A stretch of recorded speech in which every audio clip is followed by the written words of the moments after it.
grateful to our sponsors, Kelly Stafford with Stafford Tree Service, and also Black Cow Cow Manure. If you need your trees trimmed locally, remember Stafford Tree Service at staffordtreesvc.com. And please visit Black Cow Cow Manure, that's K-O-W. Remember, both of the contact details are in the description below. Hi, I'm Stan DeFreitas for the Ask Mr. Greenthumb gardening segments. Plumbago, leadwort's another name for it. It's a plant that has this vibrant, beautiful blue color. We don't see blue or this purple blue in the plant kingdom as much as we do the yellows and oranges. And because of that, where people want mounds of blue, and you might want it over a wall. Let's say you're covering a wall as a ground cover. This plant could be a ground cover, or it could also be trimmed up, and you could have it like a small tree, or it's often kept in a bush form. It does get a little bit gangly, so you're going to have to trim it. Remember, you get your blooms, like so many plants, we get them on the terminal growth, on that new growth. And this happens to be a very small container, but they're putting some mulch over it, and I would consider you mulching yours if you do as well. As far as water goes, I would make sure it gets a good deal of water, especially at first.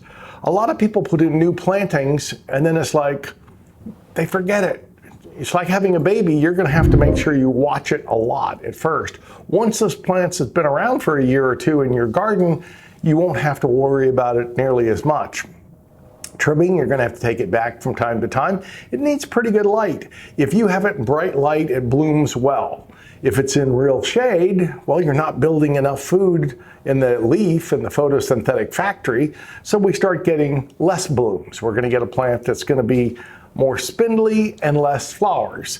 You need that energy to get the flowers. As far as trimming it back from time to time to get it to fill in. This plant sometimes I call it like the wayward child. It goes off in a bad direction, and you need to trim it some to get it back into its regular area. It's a plant that we're not too worried about toxicity. Doesn't seem to be toxic as much as some other plants that we may have.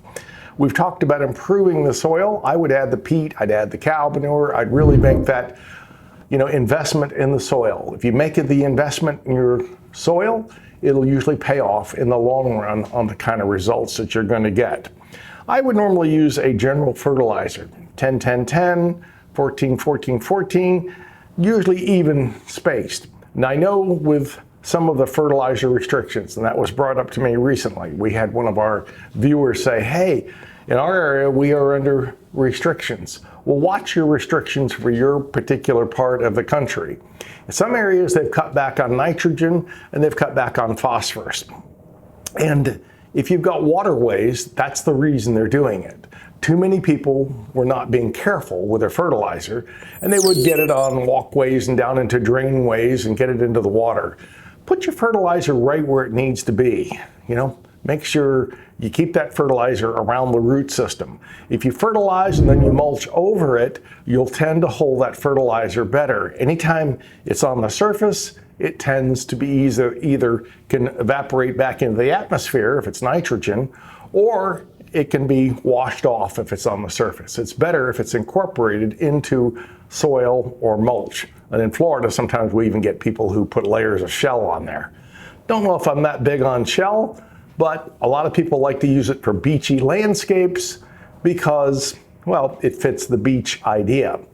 I will say, when you do have a lot of shell, you're increasing that calcium carbonate, and the pH will normally be pretty high.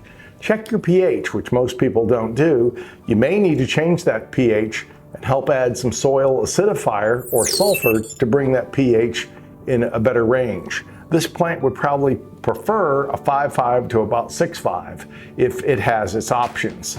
If it's real alkaline, it's probably going to start to show some interveinal chlorosis, some yellowing in the foliage. If yours is showing up with that, then it might be time to check the pH, and it might be time to fertilize. Plumbago makes a nice ground cover, makes a nice bush, and it makes a real small, nice tree if you want to trim it up like that. I would think of putting it on a trellis or just kind of letting it grow au natural, because that's what it wants to do. It wants to kind of fold over itself. Plumbago. Some people call it Plumbago, but that's not exactly right. Plumbago, or leadwort, could be a great plant in your landscape. For the Ask Mr. Greenthumb gardening segments, once again, thank you for watching and telling all your neighbors and friends. Once again, we appreciate you.